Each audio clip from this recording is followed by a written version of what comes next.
Update. Am I the a-hole for passing out during a family gathering meant to introduce our new baby? Original post. So recently I, 27 female, had a beautiful baby girl with my husband, 29 male. She is my pride and joy. I love her more than I love myself. But taking care of her has taken its toll on me. My husband promised the work would be 50-50 when we agreed we wanted children. But I don't feel that's being reflected by his actions this past month. It's gotten to the point where I can't even ask him to wash her up without him saying something along the lines of, "My paternity leave is short. I want to make the most of it by relaxing a bit. I'll help you out later." And I get it. His paternity leave is only 6 weeks while mine is 16 weeks. But my nether regions hurt for a better part of 2 weeks after the birth, and all he could do for me was occasionally burp her. Now, my baby girl has got into a phase where she doesn't want to sleep. She'll sleep for an hour, but then she's up and back to crying, and I have to get up and try to soothe her. It's been happening for a week now, and I've gotten so little sleep that I'm nodding off while eating or doing the laundry and stuff. Saturday was the month anniversary of my daughter's birth, so I decided to gather both sides of the family to meet her. They hadn't met her prior because A, I wanted to rest as much as I could, and B, I heard somewhere that you shouldn't be taking babies out and about when they're fresh out the womb, because they're more prone to illness then. So we had this gathering at my mother's house and all is well. Everyone was cooing over our baby. There was food, people were catching up or meeting for the first time. It was nice. But I had gotten about 3 hours of sleep, generous estimate, in total the past week, and I was starting to feel the effects of it. I was feeling lightheaded and clammy, but I didn't want to make a scene, so I tried to go to a bedroom to lie down. I didn't take 10 steps before my vision completely blacked out. I wasn't down for long, but I had fallen over, which drew some attention. I explained to everyone who was concerned that I was fine and that I was just not getting enough sleep, and I could see my husband visibly frown at that. They gave me some of the dessert my aunt made to get my sugar up, and the party continued. I felt embarrassed about the whole thing, especially since everyone was still looking over me until we left, but it's whatever. What bothers me is my husband's reaction. When we got home, he started going off on me about how I made him look bad and like he wasn't taking care of me. I was confused on how the heck me passing out made him look bad, but he refused to explain himself and had a pity party for himself in the kitchen. I was still feeling bad, so I decided to leave him alone and just go to sleep, but he seems to have taken that as a sign that I don't care about his feelings. He's in my ear this morning about how I just ignored him to go to sleep last night and how I didn't even put the baby to sleep before leaving. Is he right? Am I the a-hole here? Now for the top comments before reading the update. Not the a-hole, and I can't call your husband the names I want to because my comment will be deleted. Paternity leave isn't a time to relax. It's a time you're helping raise the baby and spending time together as a family. Clearly, he is not doing either of these things as A, you'd be better rested, and B, he'd have noticed you're exhausted.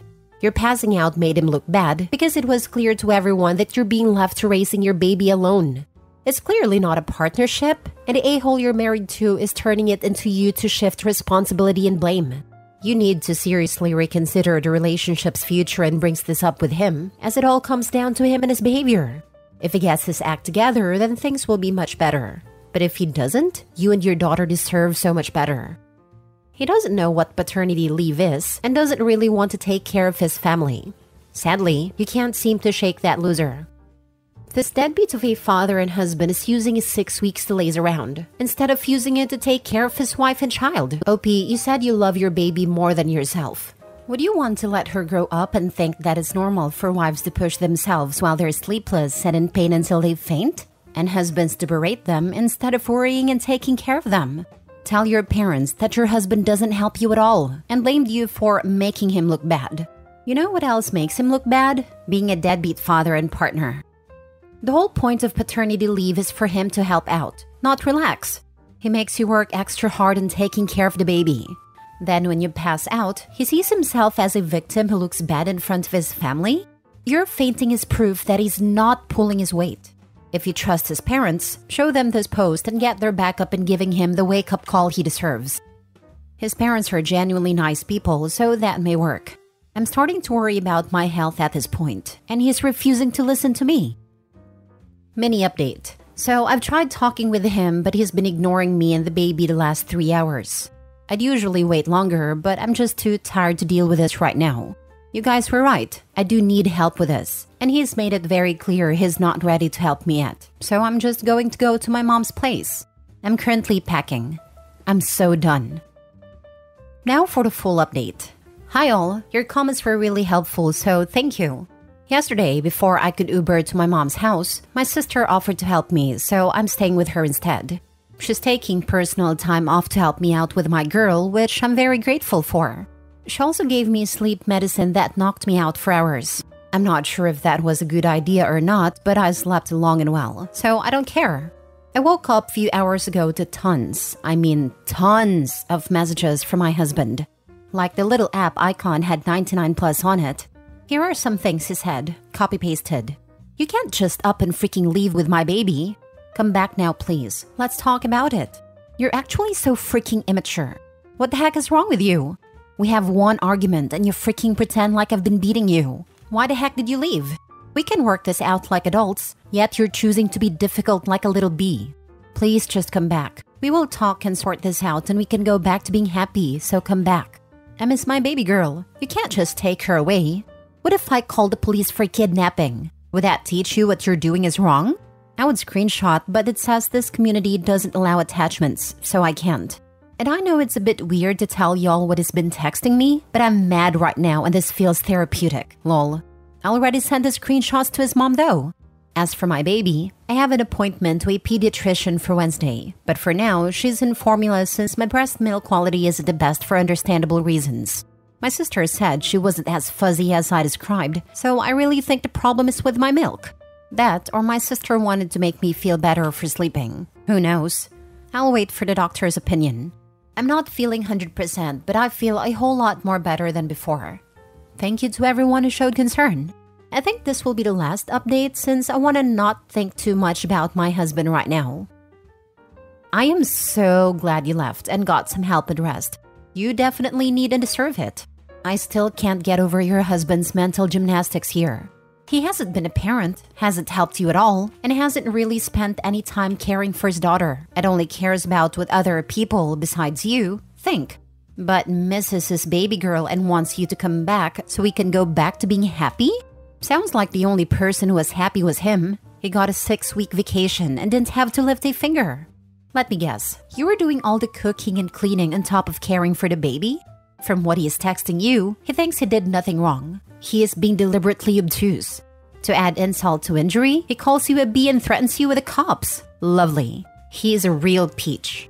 I really want to know what his mom has to say. Does she know he was mad at you for passing out? Because it isn't about love. It is about control and image. Please keep strong. You have done a fabulous job doing what you need to for you and baby. Best wishes. Damn, this dude is crazy. Hopefully next update it'll be ex-husband. What he said was too crazy. Not even caring at all. Even though his wife had fainted, he kept swearing and talking about solving the problem.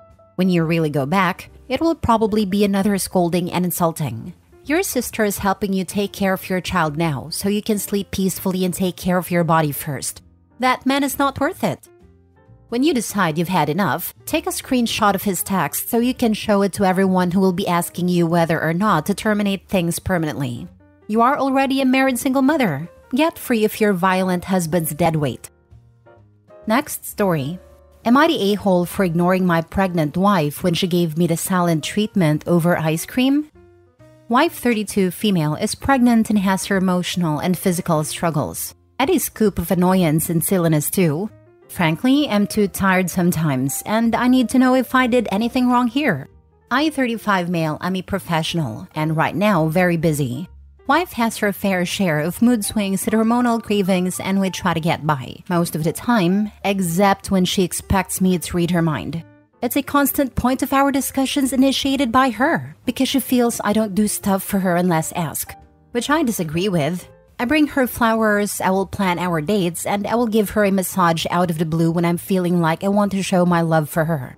On the other hand, she expects me to have the clairvoyance to know she's craving a box of donuts when she calls me to work saying, I wish I had something sweet to eat, all the cookies are finished. Or I want to fix a chicken sandwich right now but there's no patties left.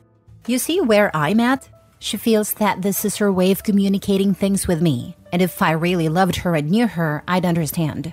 I disagree with her and tell her she needs to be direct with me if she wants me to bring home something for her. This is followed by her disappointed look and heavy sighs. Recently, something similar happened and she got angry at me as to why I didn't offer to drive her to get some ice cream for her after dinner.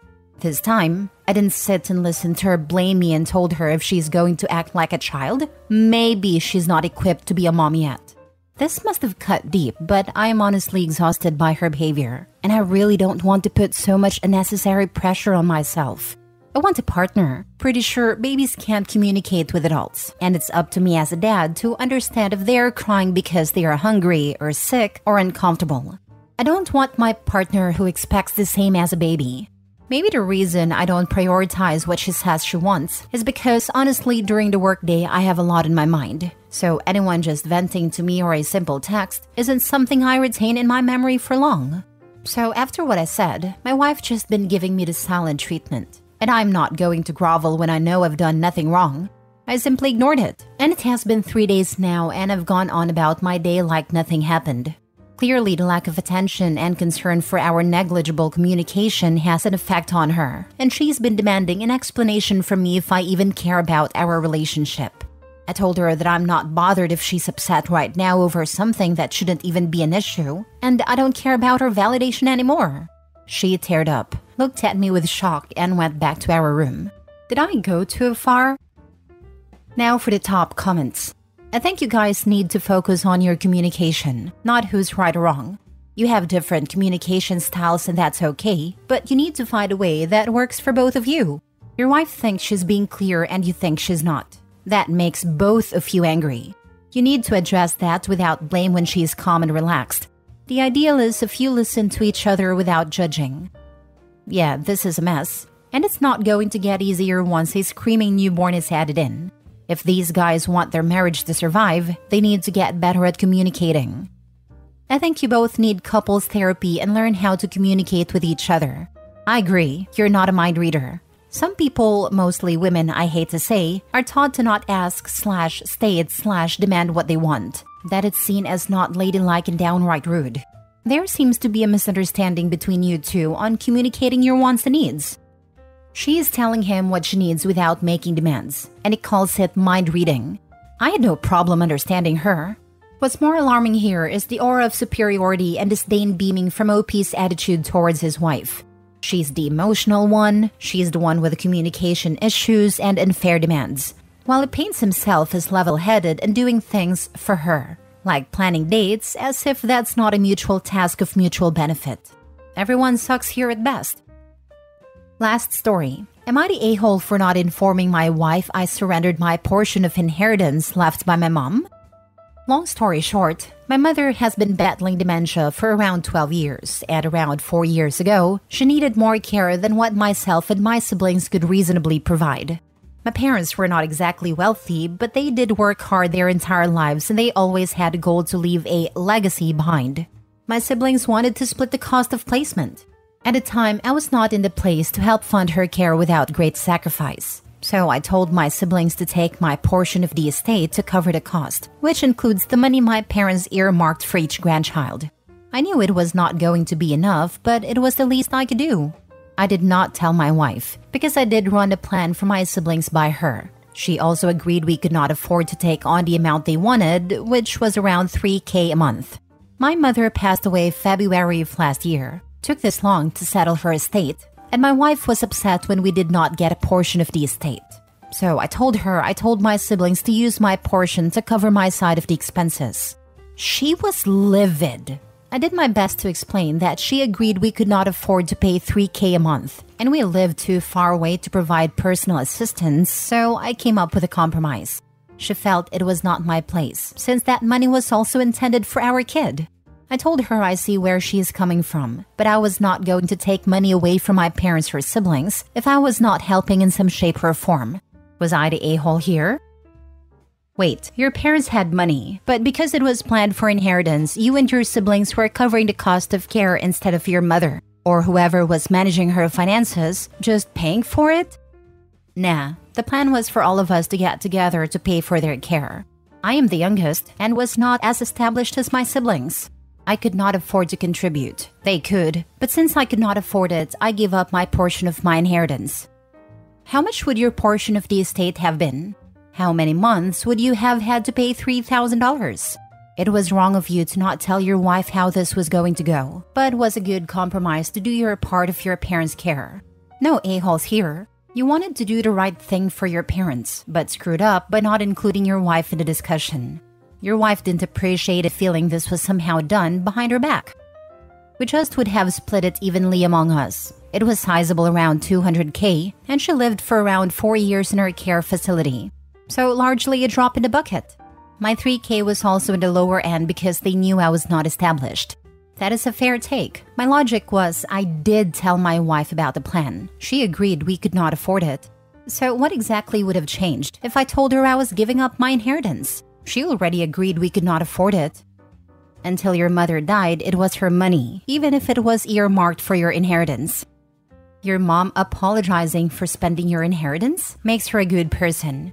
You saying you'd rather have her than her money makes you a good person. I see the apple does not fall far from the tree. Edit to clarify. I did not provide my whole life story since I did not think it was needed. I do agree I should have told her. I do not know why I did not tell her, and I am going to apologize for not telling her. As for why my siblings did not use her money, as far as I know, it was for tax reasons. Her assets were not liquid. I know the subject came up when it came time to pay for college because our mom got officially diagnosed when I was 14. She had early onset dementia. They were talking about selling some assets to cover my college costs. I told them it was not needed since I got a scholarship and worked to cover my living expenses. Our mother was cash poor. For as long as I can recall, my oldest sibling covered the majority of the household costs. I never really gave how much money my mother had much thought. I was also oblivious to the hell my siblings went through, shielding me from reality. That being said, the reason they did it the way they did was for tax reasons, and it was just easier that way. I do not know the details, and to be honest, I don't even care. I wish I could give them more because they gave me so much. I know it was painful for our mom to refer to them as strangers, but always lit up when she saw me. Yet she was at a lovely place she was because of them. I simply existed. End of the day, I do owe my wife an apology and I will do so. As for the money, that is the least I could do for all they have done for me. I can never repay them for all they did for me.